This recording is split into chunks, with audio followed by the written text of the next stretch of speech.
that are going to join in, and we're really glad you're here tonight. I hope everyone signed in and has an agenda, and I won't talk until the program's over. Eileen, come on.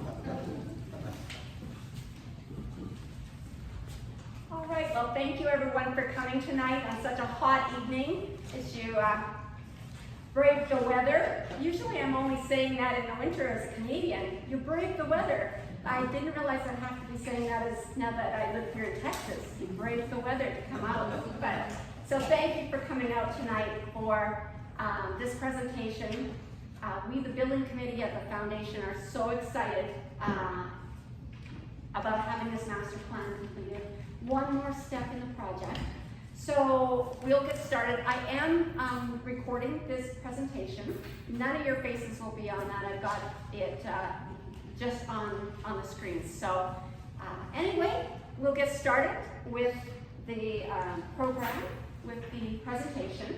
And we're gonna start back right from the beginning as to, just as a quick reminder, even though many of you, or most of you here, already are well aware of the history of Chandor, but we just want to kind of bring full circle and explain why this is such a precious property and why it's so imperative for us to move forward and see that it continues to be such an amazing gem here in Weatherford. So we're going to start back from the beginning. We have to start back with the love story that is Douglas and Ina. So it all started in 1932 when they first met in New York at a party. And I'm not going to go in great details. I'm just going to give you the real Cole's Notes kind of approach of the history, because I could talk for over an hour, as I do sometimes when I do just on the history. So they met in 1932. He came to Weatherford to do some portraits for Ina and her mom, the Koopman family, who just lived up across the fence here, so to speak, from what is now Chandor Gardens. So it started with the love of Douglas and Ina meeting. They got married in 1934 here in Weatherford, and as a wedding gift, Ina's mom gave the newlyweds her cow pasture. 16 acres of her cow pasture, Caliche hillside covered in cactus, but it was a place for them to build their home, and more importantly for Douglas to build his studio. So that's how it all started, that this cow pasture became what we know now as the current Chandor Gardens. But what also makes it so special is that Douglas Chandor was a renowned portrait artist. So the picture here, the main portrait, the main photograph showing Douglas painting right here in this very room really is the essence of the whole reason this particular building was built. It was to be his studio, and then a smaller portion of it to be their home. It expanded a number of times, but here he is painting, and the iconic portrait of Ina is the one that's in the left-hand corner with her low-scooped iridescent feather gown that they met in. And it actually remained in the home right up until Ina's passing, and then the actual estate being sold off. So the window is this window right over here, in case you're wondering what window you're seeing in that portrait. That is the bay window. They had a desk and a small table there, so that is this room. And the 5 portraits that I featured here are of the 2 presidents, President Hoover and President Roosevelt, Ina Roosevelt, and Winston Churchill, and Queen Elizabeth.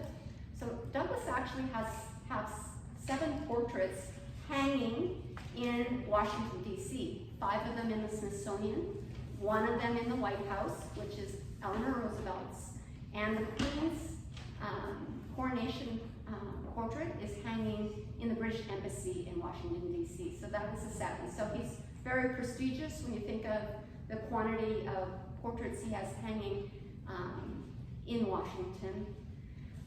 And so he was an accomplished portrait artist, but in his mind, he was more accomplished at being a gardener in the end. And his favorite thing to say was, God gave you the talent to paint the pictures so that I could sell them to get the money to build the gardens. So here we are. He certainly did that. And so between doing the portraits, he built this garden and that we know today. Now they called it, Douglas and Ina called it White Shadows. So if you're hearing people refer to the property as being white shadows, or reading some old newspaper clippings from the days when Douglas and Ina resided here, it was known as White Shadows. It was only after Douglas's untimely passing in January 1953 that Ina changed the name to honor Douglas to Chandor Gardens. So thus, it hasn't always been known as Chandor Gardens, that it was only after his passing that it became Chandor Gardens. And I love this picture from the 1950s, showing all of the wisteria that is hanging. Douglas had clouds of wisteria over many of the rooms, his garden rooms. So here we can see it over the main large pond with the Chinese bridge leading to the front gate. It's absolutely splendid. And then there's the picture of Douglas on that bridge. So this is just idyllic. This is the way it looked when they lived here. Absolutely amazing.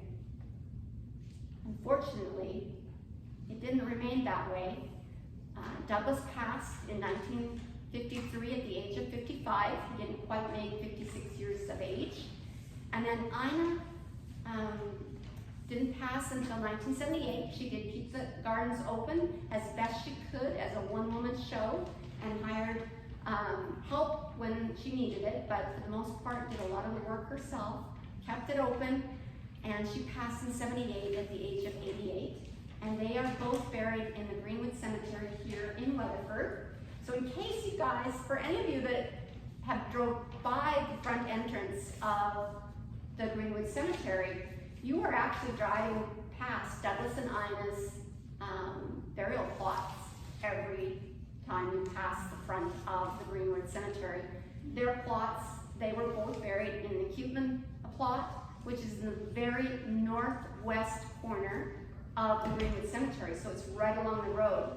So if you look over as you're just coming up past the northwest corner, that is their graves. That's where they are. So that's where they reside under the most amazing huge oak tree. So it's very fitting. You can see the shadows here that is cast by that tree. So I thought it was appropriate that there they rest. I'm sure they'd be delighted to see the gardens today.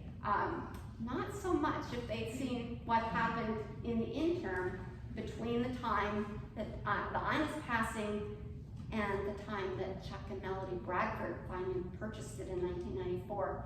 Yes, I had to put labels on those two upper pictures. You think they look kind of grainy and granulated. It's just that the gardens were left to be that derelict. That's how bad the Bowling Green looked, and that's how bad the tiered fountain. That's the fountain that's right outside the front porch here.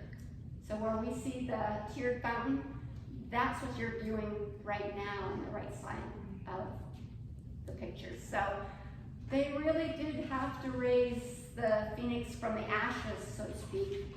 But Melody and Chuck Bradford purchased the property in 1994 with the mission to restore it and return it to its glory. I have to say they did an amazing job. Absolutely amazing. It was definitely a calling because they invested a significant amount of their own personal funds to bring this back. And at the bottom picture here is what it looked like once they were finished and reopened it for events. So pretty amazing. Then in 2002, they sold it to the city of Weatherford. And thank heavens the city and councilors and the Bradfords come together, and that the city of Weatherford saw the vision and the potential that this property has for the citizens of not only Weatherford, but Parker County and North Texas. This is certainly a destination location. So that's brings us to now. We are in Chandor Gardens today. This is a current photo of a bowling green, quite a difference from that one I showed you when the Bradfords purchased it in 1994. So now it's a recorded Texas historic landmark, listed on the National Registry of Historic Places. It's owned by the city of Weatherford, thus the logo, and the gardens are members of the American Public Gardens Association. So that's today, as we know it. And here's just an overview of the property, just so you get a sense, this is what it looks like today. So all of that is within the yellow lines, that is the current 16.5 acres that makes up the entire property that is Chandor Gardens today. You'll note that on the right-hand side is where the bulk of the existing formalized house and gardens are. So it represents a very small portion of what really is the full property of this site. So it is this part of this property, the rest of it on the left, that we're looking at. So there's lots of potential for growth and development, and I think we have some amazing plans. But before we get into the plans that are possible and the reason for them, I want to first turn the mic over to Bill Warren, and he's going to just talk to us a little bit about how the foundation come into being. As you'll see here at the bottom of the screen, it says that the Chandor Gardens Foundation was founded in 2013. So we're not that new, but we're still in our infancy. So Bill, I'll ask you to come up and tell us how it came to be. Thank you, Alex.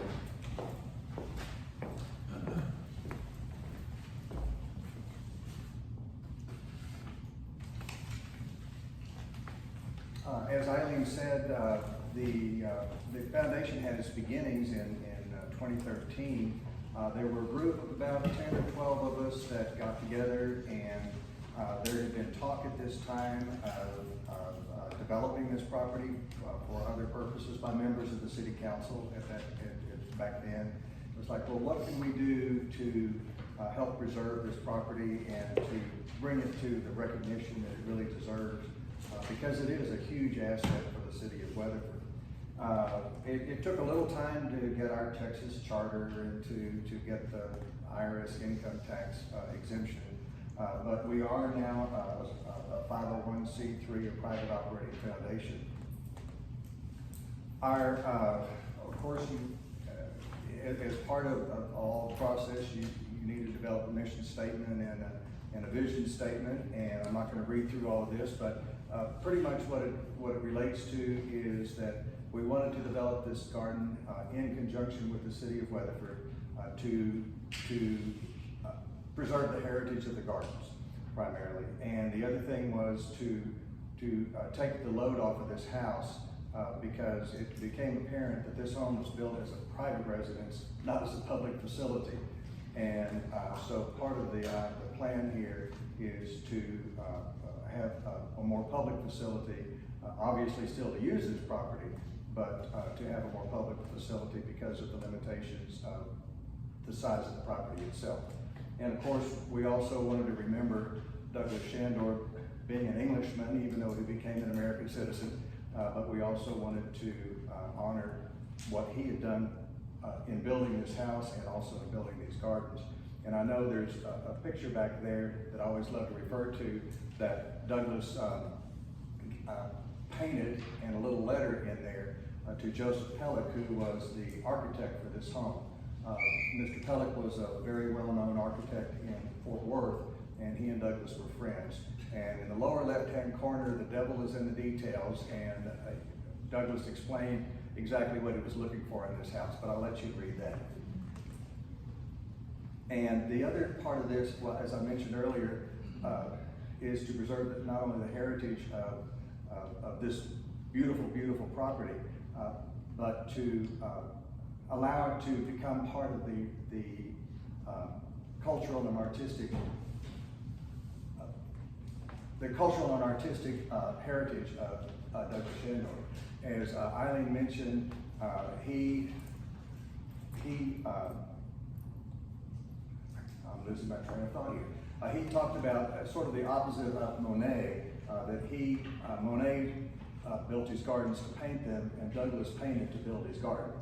So, and in conjunction with that, he also said that one of the things he would hope to teach the men, and we're talking the 1930s here, but he said one of the things that he would like to see is that men would plant things rather than kill things. Of course, people were still hunting and all that quite a bit, as they still do today in this area. But that was sort of his philosophy, is to bring arts and culture to the gardens, to Weatherford. He would go lecture all around this area on gardening, and so that was part of what he promoted in his life here.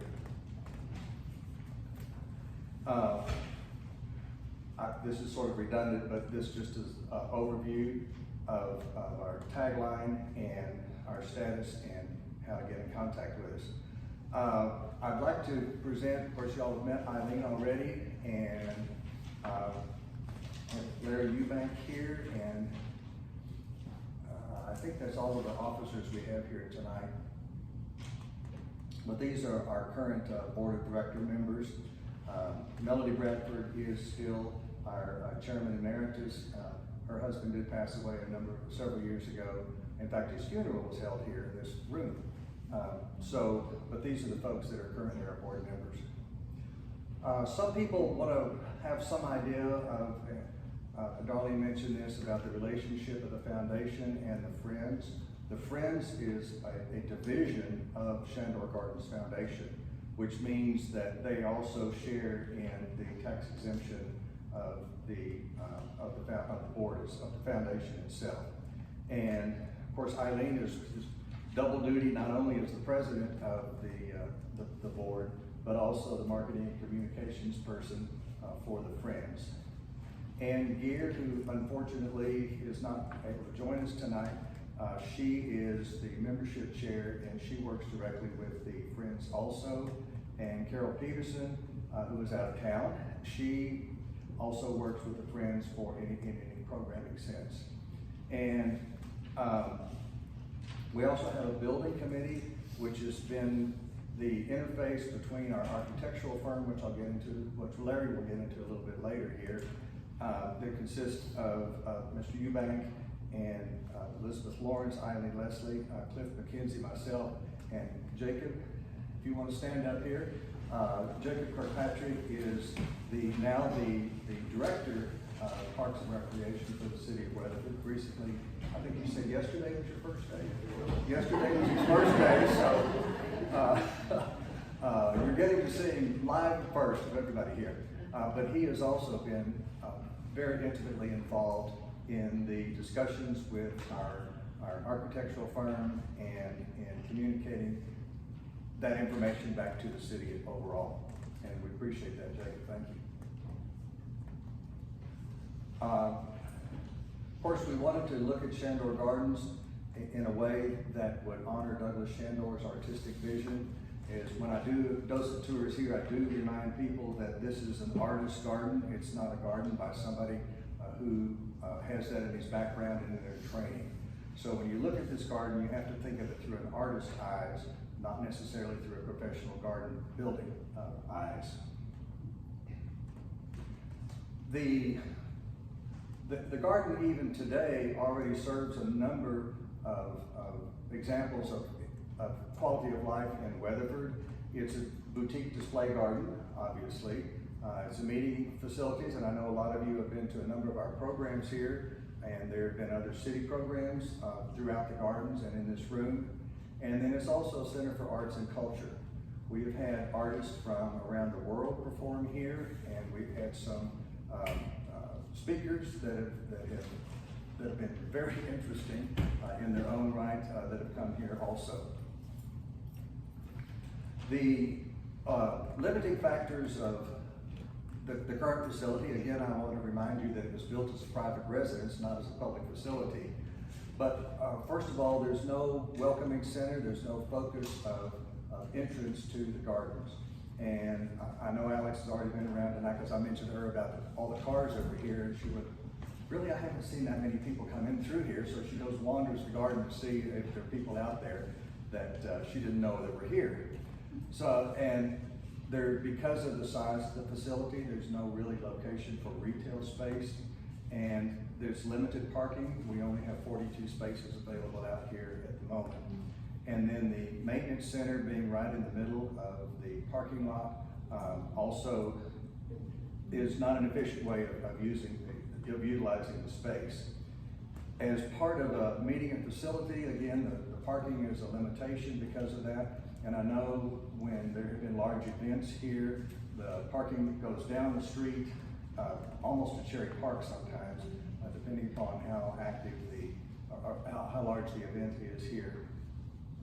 And the maximum space of this room itself, if we have tables in this room, we can only get about 64 people in the room. If it's just set up for theater seating, we can get about 95 people in here.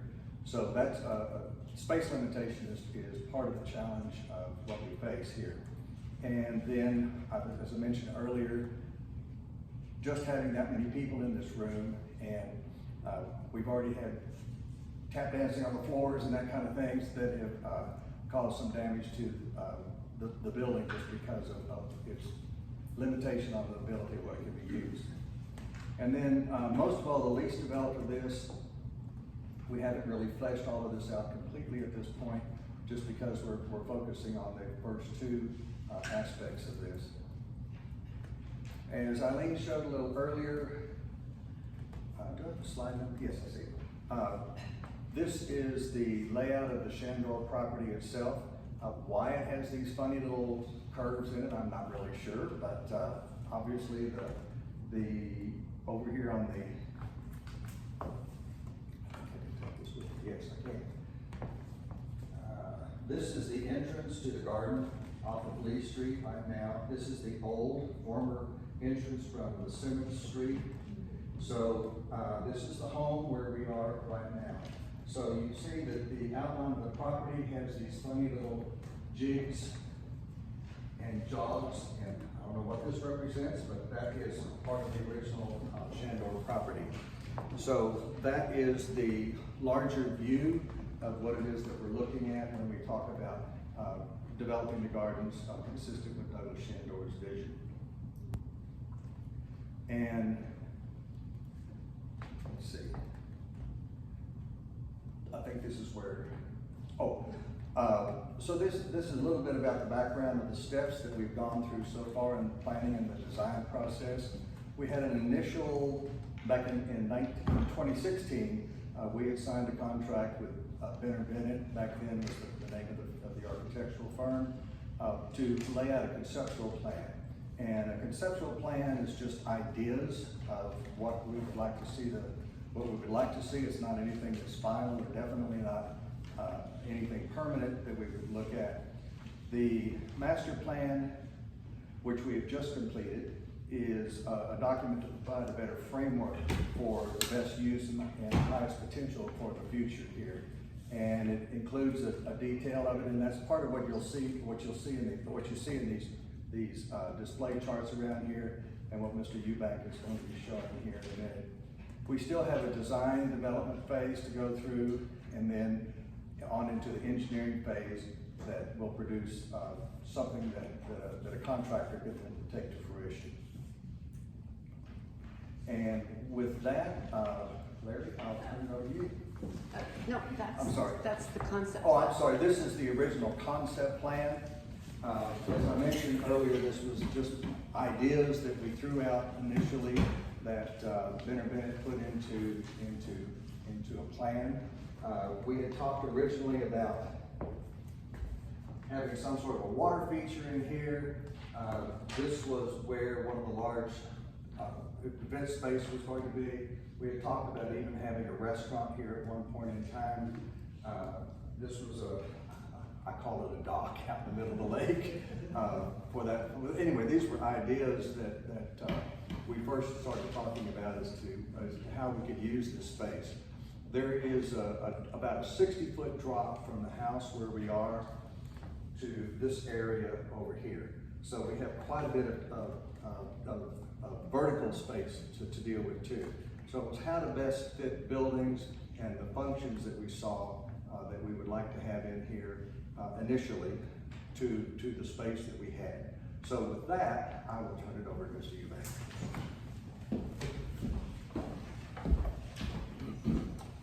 Thanks.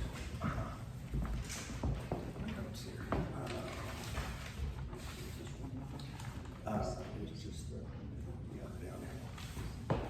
Okay, one of the things I wanted to say that we've come a long way from this plan, and quite a few changes if you looked at the boards here around the room. And I think a lot of improvements were made in the plan. For the entrance to the gardens, for parking. This plan shows an abundance of parking there, and I think what we were looking at around 300 people, maybe for the event center there. That's been scaled down some. So, and then various other things, and we got rid of the lake too. So, fortunately, yeah. So on to the current master plan. And as Bill said, Bennett Partners is the firm that we continue to work with. Is a little different name when they first did it, Benner and Bennett, but it's changed. And Michael Bennett is the principal, and we work with Gannon guys and Patrick Young. Patrick Young had a special attraction to this because he was married right out here in the bowling green. So they put a lot of effort into working with us and getting us a product like we wanted and all. So, and you can see some of the buildings here that they worked on, the Frost Tower. They've done work with the Botanical Gardens on the master plan there, Cowgirl Museum, Horse and Mule Barn in the Stockyards, and then Palo Pinto Mountain State Park. So.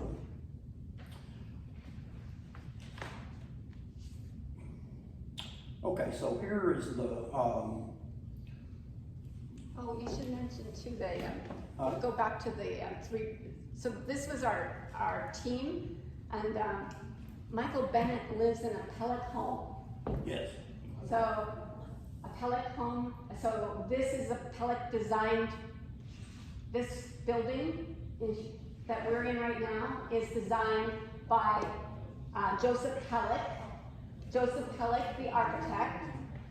Michael Bennett lives in a home that was designed by the same architect.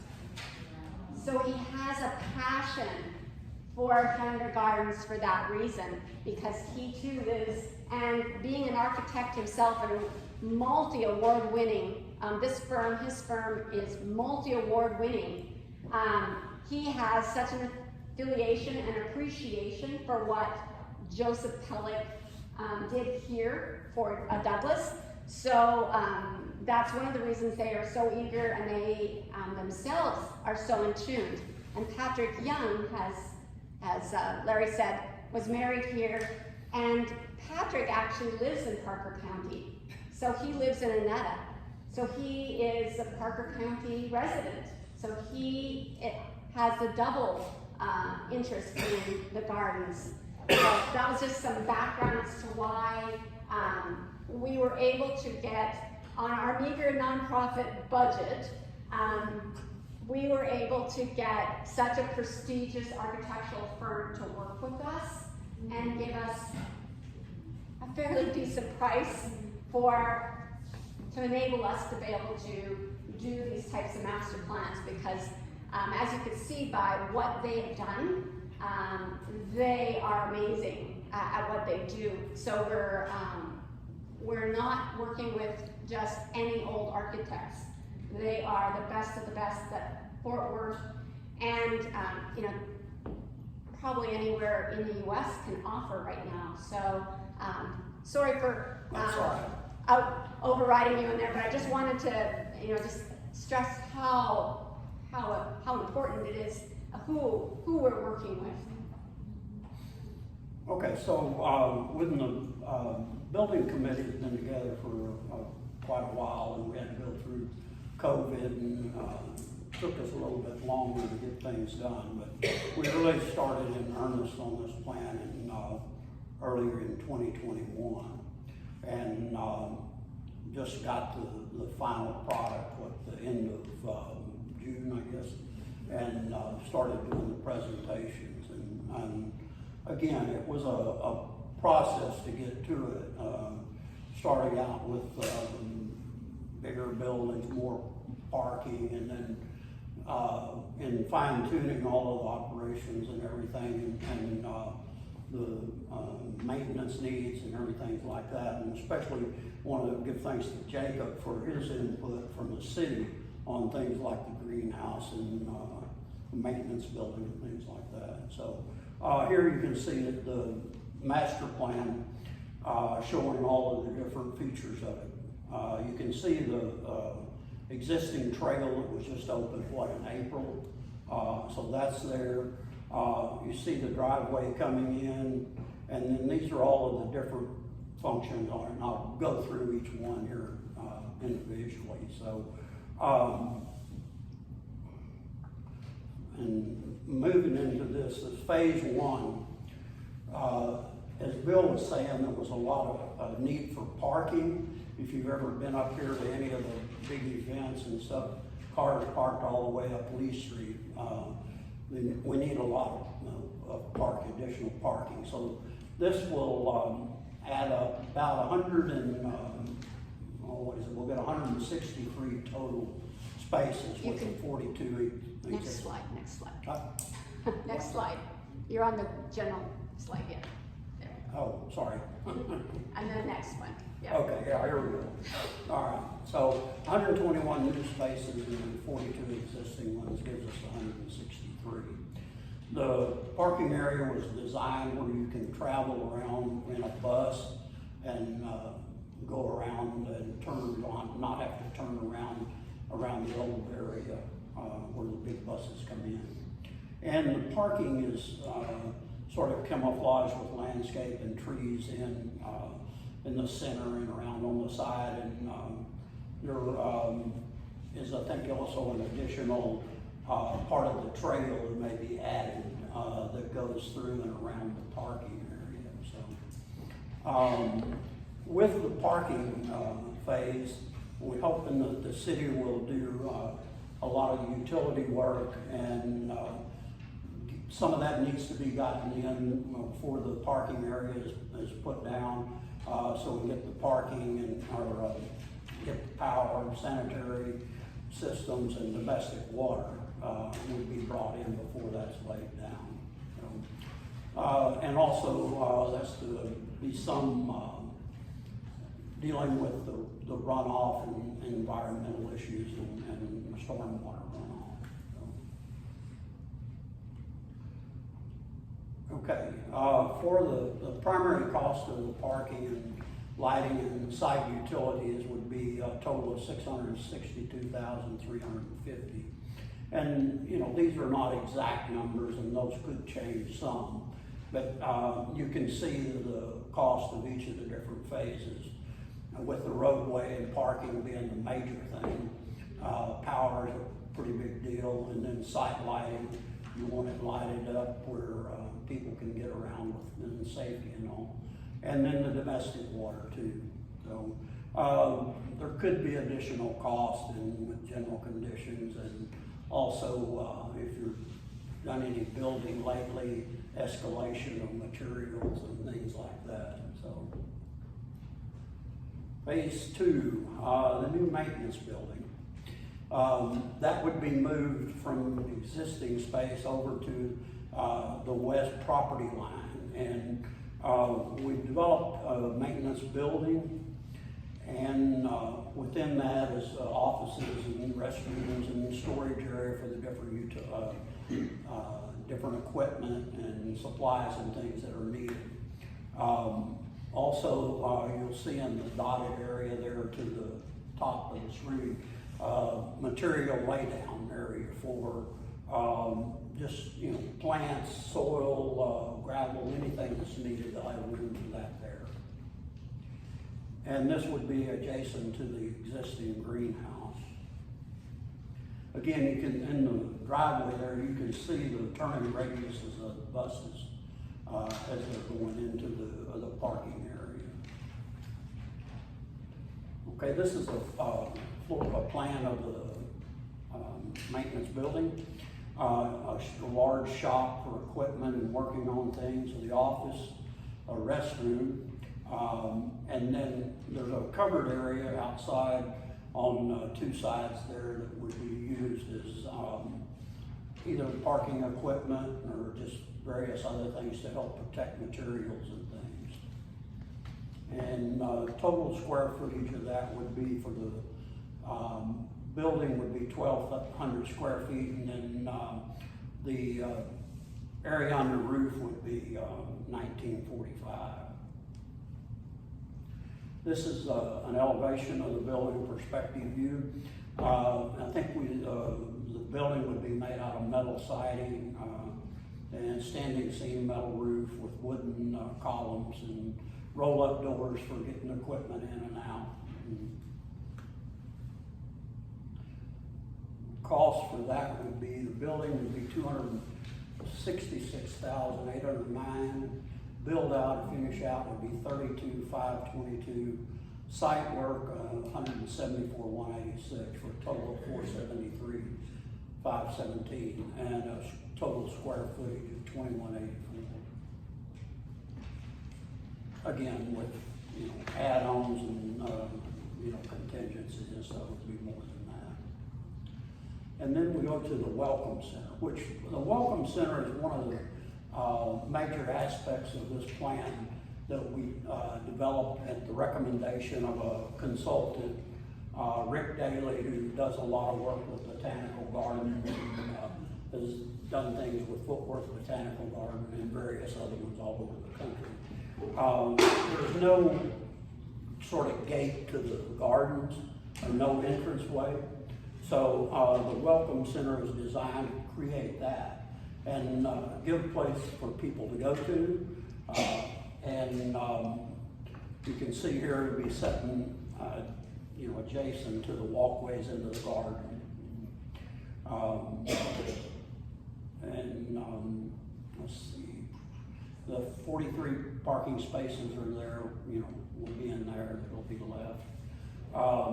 And then one on here is the layout for the plan for the Welcome Center. What we try to do is develop an area that would be useful for the staff, for a retail area, as you can see in the center of the floor plan. With the entrance there to the top of the screen, that would be where people would enter.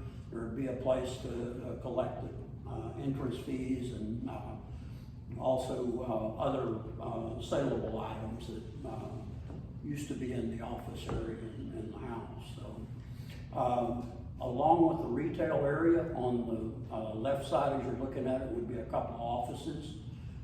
We'd take the manager out of the house and put in an office out there. A little bit of a display area and restroom there to the left. To the right would be another restroom. Media center would be an area where we could put up a little art display or start a tour, give an orientation to a group of people, and just sort of a multi-use room for whatever it could be that we'd want to use it for. And as all good places need a little bit of storage there too, which is a big thing for me. There's never enough storage. As you go around to the left, as you come up the entrance here, there's a gate there that would go off to the bride's cottage, and to the right would be another gate there into the area that is covered by a roof there for gathering a tour and so on. Let's see here. And here's an elevation of it. You can see a nice area under the roof. We wanted that where people could get out of the rain or out of the heat a little bit of shade. And then you can see the radius fence there that creates that kind of entranceway into the gardens there through the building. And this building is in the style of the house. If you look at it, the stones and different materials there will have some, sort of connection with the house. And cost for this, primary cost of the building will be $441,406, build out $109,736, site work $563,410, for a total of $1,116,552. 2,290 square feet. Again, there's a lot of fine tuning into what goes into the building, so that could, kick the cost up some, and then the escalation fees as well. Because, we've just got the basic plan for the building, and then the layout and fine tuning of it will be, come in the next phase, so. And then comes the event center, which is the phase 4, the major part of the buildings here. You can see there, the white area in the middle is the event center. It's got 2 levels. On the ground floor, there's 8,453 square feet. The lower level is 4,804 square foot, for a total of 13,257. We're making use of the slope of the land there with the lower level, so we can get 2 levels in the building and with not a lot of dirt work there. So, and you can see a portage there towards the parking area there, where rides can pull up under it in the rain and stuff and not get wet. So, or other people too. So. This is the floor plan for the event center. I think a while ago I told you we started out with a facility of around 300 people. Well, we cut that back. This main hall is designed to support about 250 people, and it could be more or less dependent upon the setup. For a dinner, it would be less. For a concert or seating like we have here, would be more than that.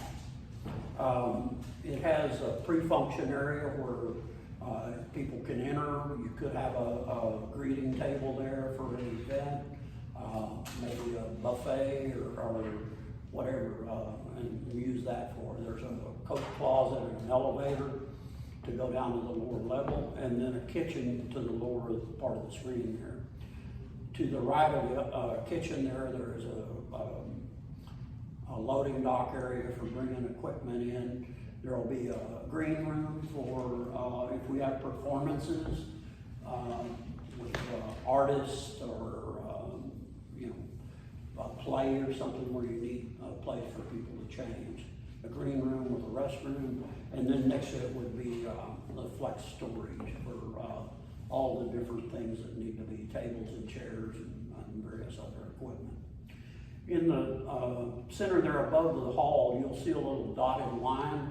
That's a folding screen where the room could be divided into 2 areas to make use of it for rentals, maybe 2 different rentals in there, or to separate out groups.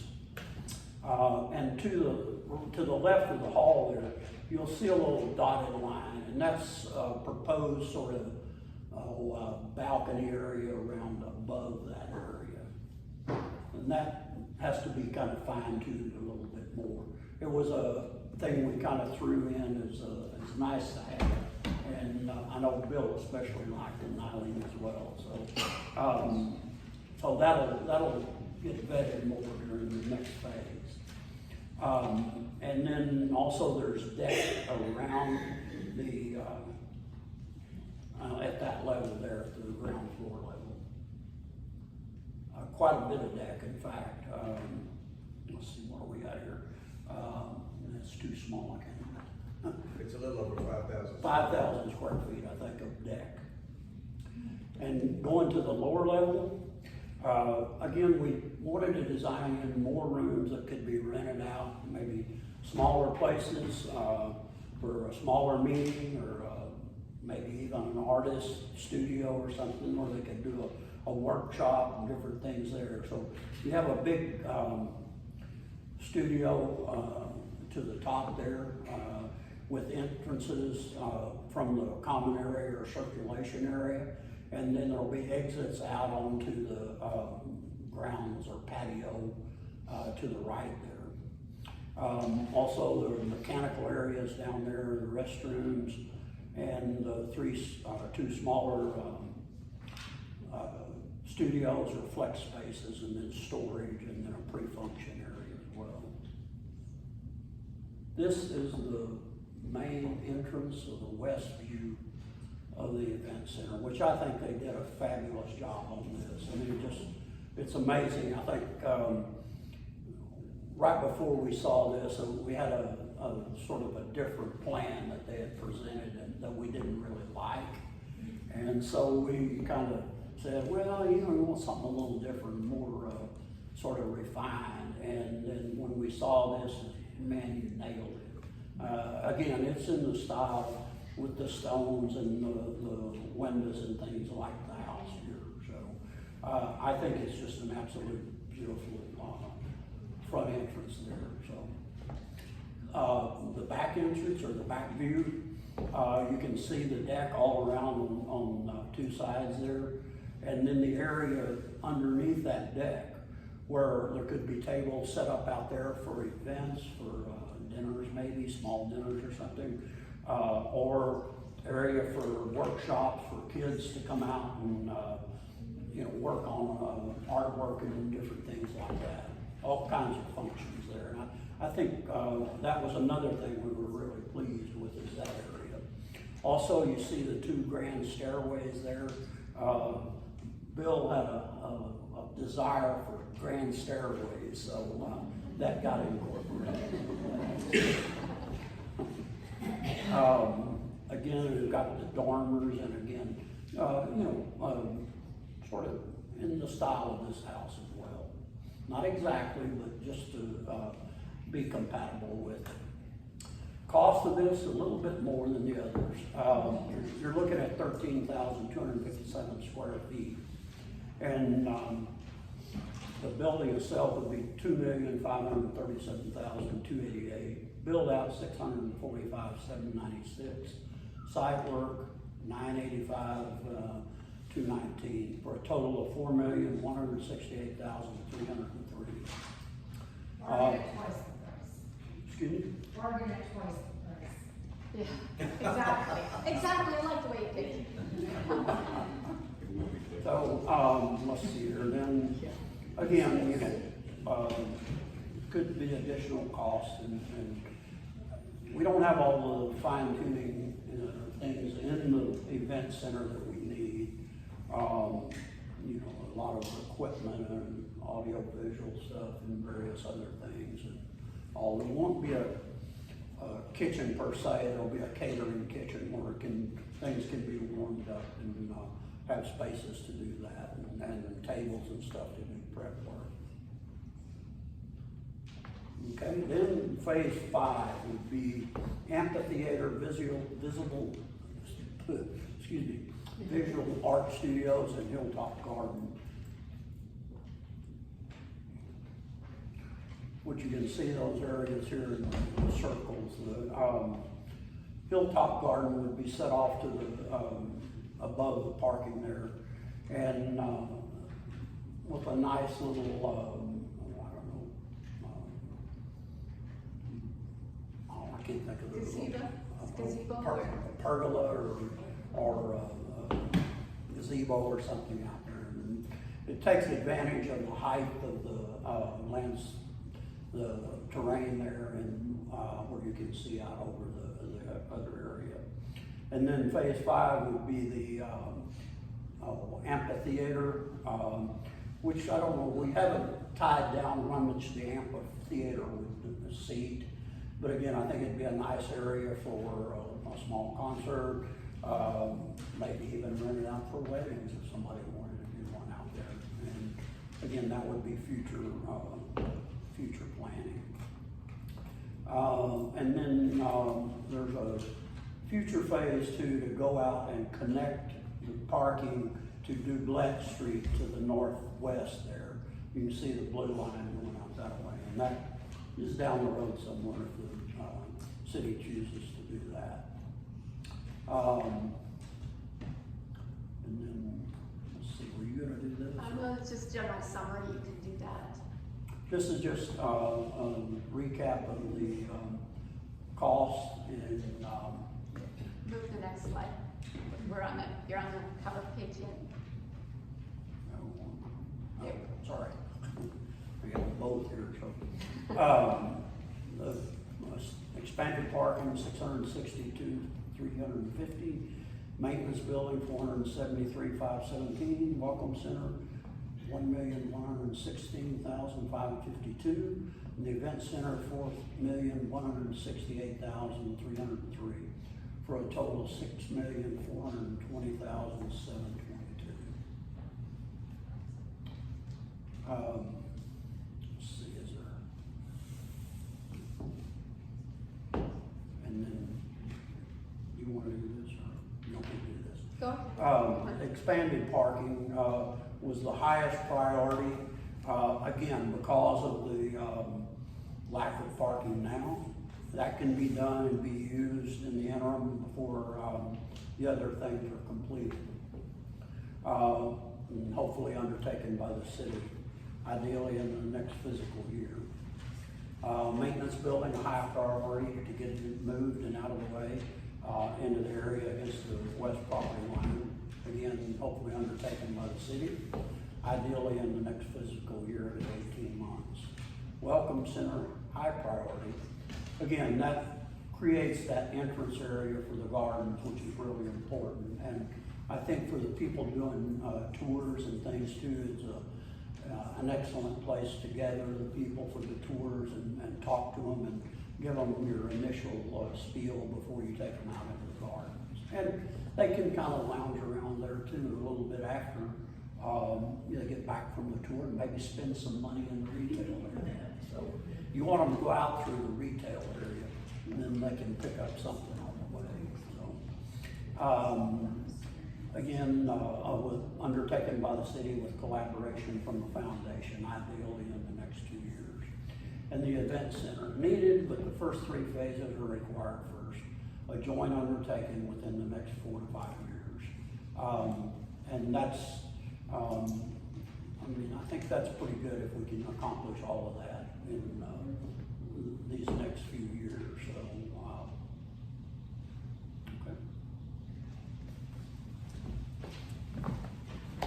So what's next?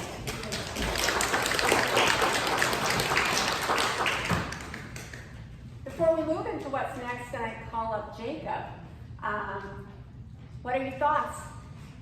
Any questions? Mary? I have a question on phase 1 and 2 where it says, undertaken by the city put the cost for the 2 phases. Well, that's something that we could get Jacob to ask, which kind of fits in. Maybe I should move on and do what's next first. Let Jacob speak, and then we'll do, but we've kind of started down some of the what's next path.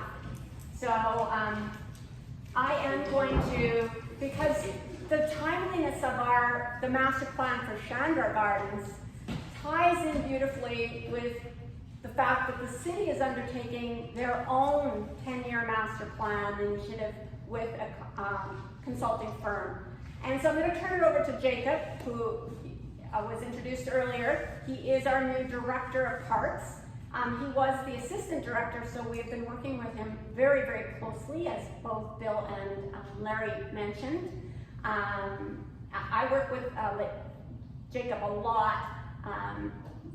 Really have enjoyed the partnership that the foundation and the city has had with Jacob. So next steps, I'm going to call on Jacob to speak on the city's portion of the master plan and maybe where some of this phasing can come in, you know, what's going, and then we'll answer some questions when we've got all of the background. Jacob.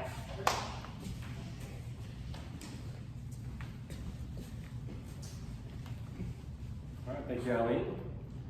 Again, my name is Jacob Kirkpatrick. I'm the Director of Parks, Rec, and Special Events here for the city. I've been here for about 5 years in total. I've been the director for 2 days. So, this is my first event as a director. Anyway, well, a lot of you probably know Shannon Goodman. He was here for 20 years. He was the director for the last 7 years, and then now he's retired. 28 years of public service, and now he's already in Colorado. He's enjoying his retirement at 48 years old. So we're all pretty thrilled about that. But anyway, I'm here. I appreciate the invitation. This has been a long process to get to this point, but it's been a fun one. The future that you've seen already in the slideshow that they presented is really nice. Of course, it's something of that magnitude and that scale takes a lot of money. And so that's just the process that the city's going to go through the next steps. We have presented, or I'm sorry, I shouldn't say, well, the foundation and the Bennett partners have presented this to the mayor and city manager. So they have seen it, they are aware of it, they've seen the cost, everything that goes into that. And so basically, we are doing a master plan right now. It'll be finished probably in this December. Part of that master plan is Chandor Gardens, of course, since it's run by the city and the Parks Department. And so this will be included in that master plan, as well as several other parks and projects that we have in the future for that side of things. And then all that information will be gathered up, and then we'll present that to the city council, and we'll get an action plan from them of the direction we want to go and the priority list. So that's our next step. So we're hoping in January that we can present that, early January, that we can present that to council, show them everything that we've uncovered and show them the study, let them go from there and give us the direction for the next 10 years. 10 years is a very long time, of course, but that's not just including Chandor. That's kind of our roadmap for a Parks and Rec Department for the next 10 years. So it'll be growth. So if we have new neighborhoods, where those going to go? How many parks we need to build? Because in our plan, we have to have a park. Our goal is for a 10-minute walk between any resident. We'd like to have a park, a city park. So that's in the master plan. So there's lots of things like that to go into. We also operate all the parks at the lake. We have 20 other parks around the city that we maintain every single day. The city pool, all the special events that you've probably seen or been to, we do all of those as well. And then we maintain all the landscape downtown, all the landscape on South Main Street that we just put in. And next year we'll be going down 180 corridor all the way to Hudson Oaks with landscaping that's kind of just like South Main Street. A little bit different design, but it'll be just like that. So any way you come into Weatherford, you'll see all new landscape beds and medians. So it's going to be a lot of new stuff coming for that. But really, we're excited about it. I know after that meeting that we had with the mayor and the city management office, they were excited about it, and they really liked the design and the plan. So that's a good thing. And so we'll see where that goes. I wish I had an answer today when we would start, but I don't. That's just something that we're gonna have to get direction on from the city council in January, and then that'll give us a hopeful guideline to get this all done. So that's all I have. If you have any questions, I'd be happy to answer.